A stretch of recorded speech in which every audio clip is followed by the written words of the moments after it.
Jagat media sosial X, dulu Twitter, tengah dihebohkan oleh perdebatan panas antara pendiri Cyrus Network, Hasan Nasbi, dengan aktor Fedi Nuril. Adu argumen itu dipicu oleh pujian Hasan terhadap pidato Presiden Prabowo Subianto di sidang umum PBB, yang kemudian ditanggapi pedas oleh Ferdi. Debat bermula saat Hasan Nasbi menuliskan cuitan pada 24 September 2025 yang memuji pidato Prabowo. Ia menyebut pidato tersebut memecah langit New York dan mampu membangunkan pemimpin dunia yang masih tertidur soal perdamaian global. Presiden Prabowo memecah langit New York, menghujamkan petir ke gedung PBB agar pemimpin-pemimpin dunia yang masih tidur, terbangun dan siuman. Perdamaian itu mungkin mimpi dalam tidur mereka, tapi Indonesia sudah kasih contoh di dunia nyata. Kita adalah pacekepper terbesar di dunia, tulis Hasan dalam akun resminya, Nasbi Hasan.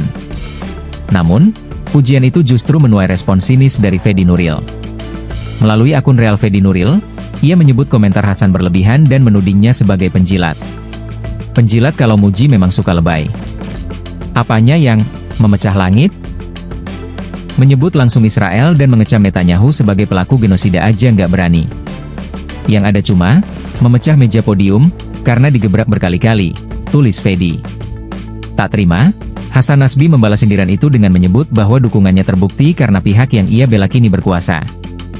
Hehe, mohon maaf saya luruskan sedikit soal jilat-menjilat ya. Yang saya jilat menang dan berkuasa. Yang Anda jilat kalah dan gak berkuasa.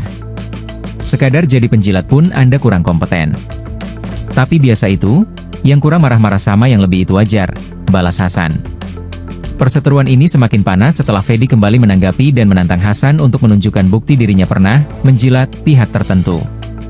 Terima kasih sudah mengakui bahwa Anda penjilat. Penjilat kalau tidak bisa membalas argumen memang hanya bisa menggeser topik. Silakan cari bukti saya menjilat siapa. Ditunggu, tegas Fedi. Tak hanya berhenti pada keduanya, netizen juga ikut menyoroti perdebatan ini.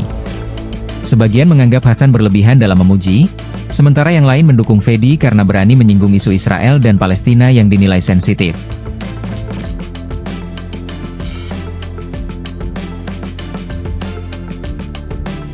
Download Tribun X sekarang, menghadirkan lokal menjadi Indonesia.